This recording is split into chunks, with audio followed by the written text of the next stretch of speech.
അപ്പോൾ ഞാൻ കഴിഞ്ഞ വീഡിയോയിൽ പറഞ്ഞിരുന്നു GSB സമുദായത്തെക്കുറിച്ച്. അപ്പോൾ GSB സമുദായം കേരളത്തിൽ വരാനുണ്ടായ കാരണവും കേരളത്തിൽ അവരുടെ ആരാധനാലയങ്ങളെക്കുറിച്ചും അവരുടെ ജീവിതചര്യകളെക്കുറിച്ചുമൊക്കെ കഴിഞ്ഞൊരു വീഡിയോ ഞാൻ ചെയ്തിരുന്നു. അപ്പോൾ ആ വീഡിയോ നിങ്ങൾ കണ്ടിട്ടില്ല എങ്കിൽ അതിൻ്റെ ലിങ്ക് ചുവടെ കൊടുക്കുന്നുണ്ട്, അതിൽ കയറിയാൽ ആ വീഡിയോ കാണാവുന്നതാണ്. എല്ലാ പ്രിയമിത്രങ്ങൾക്കും നമസ്കാരം, പുതിയൊരു വീഡിയോയിലേക്ക് സ്വാഗതം. അപ്പോൾ എനിക്ക് നിങ്ങളോട് പറയാനുള്ളത്, അപ്പോൾ ഞാൻ ഈ യൂട്യൂബ് ചാനൽ തുടങ്ങിയിട്ട് അധികമായിട്ടില്ല, കുറച്ച് വീഡിയോകളൊക്കെ അപ്ലോഡ് ചെയ്തിട്ടുള്ളൂ. അപ്പോൾ വ്യൂവേഴ്സൊക്കെ വരുന്നുണ്ട്. അപ്പോൾ ഈ വ്യൂവേഴ്സിനോട് ഒരു അഭ്യർത്ഥനയുണ്ട്, നിങ്ങൾ വീഡിയോ കാണുന്നതിനോടൊപ്പം തന്നെ ചാനൽ സബ്സ്ക്രൈബ് ചെയ്തിട്ടില്ല എങ്കിൽ സബ്സ്ക്രൈബ് ചെയ്യാനും എൻ്റെ വീഡിയോ ലൈക്ക് അടിക്കാനും മറക്കരുത്. അപ്പോൾ ഞാൻ ചെയ്യുന്ന കണ്ടൻറ്റിൽ എന്തെങ്കിലും നിങ്ങൾക്ക് അതിൻ്റെ എന്തെങ്കിലും കാര്യങ്ങൾ തെറ്റാണെങ്കിലോ അല്ലെങ്കിൽ എന്തെങ്കിലും ദോഷവശമൊക്കെ ഉണ്ടെങ്കിൽ അത് കമൻറ്റ് ചെയ്ത് തിരുത്താവുന്നതാണ്. കൂടാതെ ബെല്ലൈക്കൺ, ഒരു മണിയടയാളം കാണാം, അത് ക്ലിക്ക് ചെയ്ത് കഴിഞ്ഞാൽ ഞാൻ തുടർന്നിടുന്ന വീഡിയോ നിങ്ങൾക്ക് നോട്ടിഫിക്കേഷനായിട്ട് വരുന്നതാണ്. അപ്പോൾ ഇതൊക്കെ ചെയ്യുക, എന്നാലേ എനിക്ക് പുതിയ വീഡിയോ ചെയ്യാനുള്ള ഒരു ഊർജ്ജം കിട്ടുകയുള്ളൂ. കാരണം നിങ്ങളൊക്കെ ഇങ്ങനെ കാണുകയും കമൻറ്റ് ചെയ്യുകയും ലൈക്ക് ചെയ്യുകയും ഒക്കെ ചെയ്യുമ്പോൾ മനസ്സിനൊരു സന്തോഷം. അപ്പോൾ പുതിയ അറിവുകൾ പകർന്നു നൽകാൻ അതെന്നെ പ്രാപ്തനാക്കും. അപ്പോൾ അങ്ങനെ ചെയ്യുക. വീഡിയോ ഇഷ്ടപ്പെട്ട ലൈക്ക് ചെയ്യുക. ചാനൽ സബ്സ്ക്രൈബ് ചെയ്യാത്തവർ തീർച്ചയായിട്ടും സബ്സ്ക്രൈബ് ചെയ്യാൻ മറക്കരുത്. അപ്പോൾ നമുക്ക് നേരെ വീഡിയോയിലോട്ട് പോകാം. ഈ ക്ഷേത്രം സ്ഥിതി ചെയ്യുന്നത് ചേർത്തല ബസ് സ്റ്റാൻഡിൽ നിന്നും ഏകദേശം 1 കിലോമീറ്റർ പടിഞ്ഞാറ് മാറിയാണ്. നമ്മൾ ഈ ക്ഷേത്രത്തിൻ്റെ മുൻവശത്തെത്തുമ്പോൾ ക്ഷേത്രത്തിൻ്റെ രാജവീഥികൾ, അതിമനോഹരമായി ടൈലുകൾ പാകിയ ആ രാജവീഥികളിലൂടെ നടന്ന് നമ്മൾ ക്ഷേത്ര ഗോപുരത്തിന് മുൻവശത്താണ് ഇപ്പോൾ വന്നു നിൽക്കുന്നത്. അപ്പോൾ അതിനു മുമ്പായിട്ട് ക്ഷേത്രത്തിൻ്റെ മതിൽക്കെട്ടിന് വെളിയിൽ ഒരു കുളം കാണാം. ഇതാണ് ഭഗവാന്റെ ആറാട്ടുകുളം.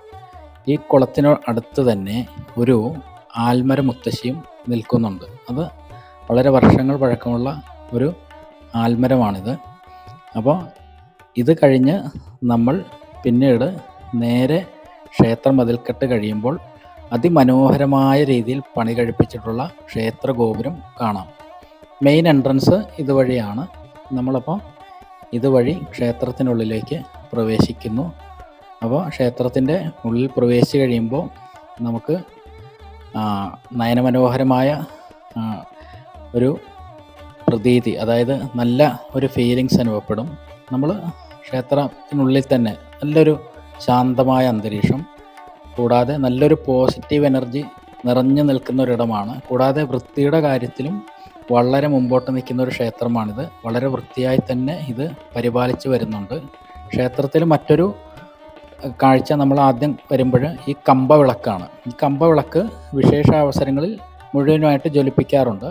അതുപോലെ വലിയൊരു ഓട്ടുമണി, ഇതാണ് ഭഗവാന്റെ ആരതി പൂജാ സമയങ്ങളിലൊക്കെ ഈ ഓട്ടുമണി മുഴക്കുന്നതായിരിക്കും.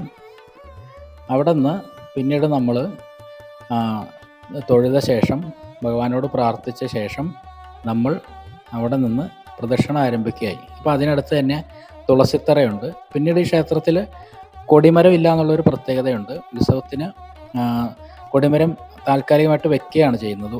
ഉത്സവം കഴിഞ്ഞ് ആ കൊടിമരം അവിടെ നിന്ന് എടുത്ത് ഇതുപോലെ ഈ തെക്ക് ഭാഗത്ത്, അഗ്രശാലയുടെ തെക്ക് ഭാഗത്ത് ഇങ്ങനെ സൂക്ഷിച്ച് വെക്കുകയാണ് ചെയ്യുന്നത്. അടുത്ത ഉത്സവം വരെ അതിവിടെ ഇങ്ങനെ സൂക്ഷിച്ച് വെക്കും. തടിയുടെയാണ് ഈ കൊടിമരം.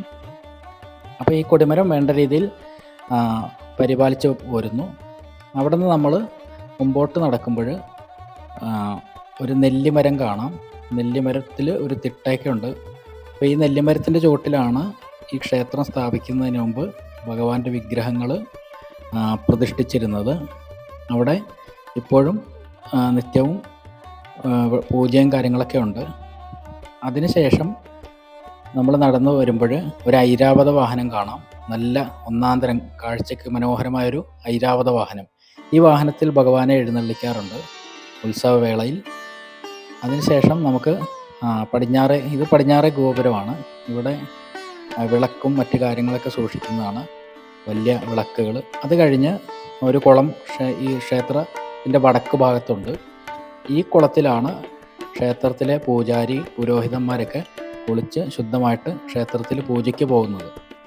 ഈ ക്ഷേത്രക്കുളം വളരെ നല്ല രീതിയിൽ തന്നെയുണ്ട്, നല്ല വൃത്തിയായിട്ട്. ഈ കാണുന്നതാണ് കാശി മഠാധിപതികൾ വരുമ്പോൾ ക്യാമ്പ് ചെയ്യുന്ന കെട്ടിടം. ഇവിടെ അവരുടെ പൂജാവിഗ്രഹങ്ങളൊക്കെ വെച്ച് പൂജിക്കുന്ന സ്ഥലമാണ്. അതിനുശേഷം നമ്മൾ മുമ്പോട്ട് നടക്കുമ്പോൾ കാണുന്നതാണ് മുൻപ് മുട്ടത്ത് തിരുമേനി, അതായത് മുട്ടത്ത് നമ്പൂതിരി പൂജിച്ചിരുന്ന സാക്ഷാൽ ശ്രീ മഹാദേവ ക്ഷേത്രമാണ് നമ്മൾ നേരെ മുൻവശത്ത് ഇപ്പോൾ കാണുന്നത്. അതിൻ്റെ മുമ്പിൽ തന്നെ നല്ലൊരു നന്ദികേശൻ്റെ പ്രതിഷ്ഠയുമുണ്ട്. ഇതെല്ലാം ഈ പ്രതിഷ്ഠ വേലി കെട്ടി സൂക്ഷിച്ചു.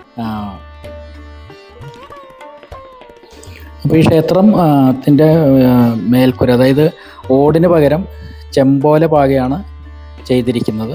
വളരെ കാണാൻ ഈ ക്ഷേത്രത്തെക്കുറിച്ച് പറയുന്നത് വെച്ച് കഴിഞ്ഞാൽ നമുക്ക് നല്ല വൃത്തിയായിട്ട്, അതായത് ഒരഴുക്കോ ചപ്പോ ചവറോ അതല്ലെങ്കിൽ എന്തെങ്കിലും എണ്ണ തുണിയോ അതല്ലെങ്കിൽ മറ്റെന്തെങ്കിലും പൂജാ ദ്രവ്യങ്ങൾ ബാക്കി വരുന്നതോ വേസ്റ്റോ ഒന്നും ഈ ക്ഷേത്രത്തിൽ കാണാൻ സാധിക്കില്ല. കാരണം എന്നെ അത്ഭുതപ്പെടുത്തിയ ഒരു കാര്യമാണ്. കാരണം എന്ത് വൃത്തിയാണെന്നറിയാവും, നല്ല രീതിയിൽ അവരത് മെയിൻറ്റെയിൻ ചെയ്യുന്നുണ്ട്.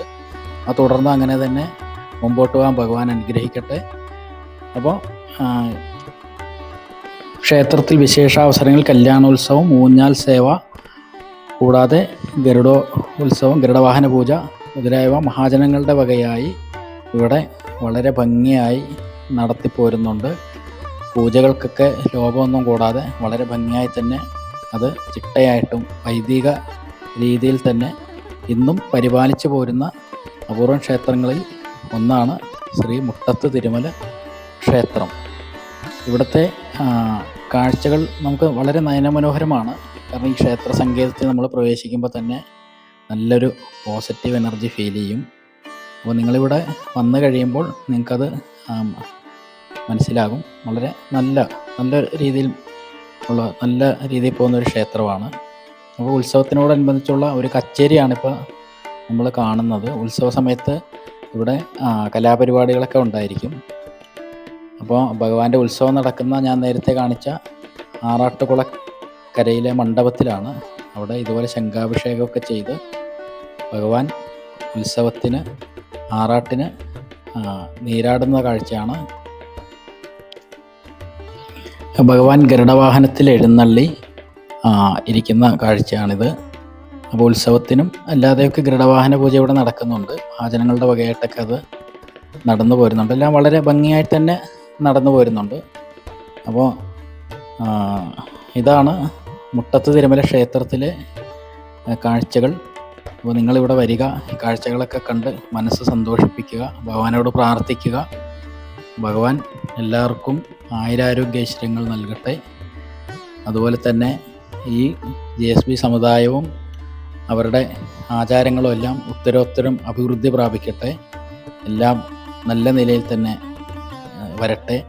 അതിന് ഭഗവാൻ ലക്ഷ്മി വെങ്കടാചലപതി, ലക്ഷ്മി നരസിംഹമൂർത്തി ഈ സമുദായത്തെ അനുഗ്രഹിക്കട്ടെ.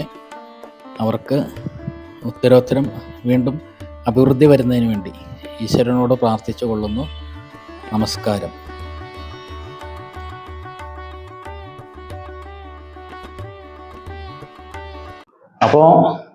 അപ്പോൾ ഇത്രയുമാണ് ഇന്നത്തെ വീഡിയോയിൽ നിങ്ങളോട് പറയാനുള്ളത്.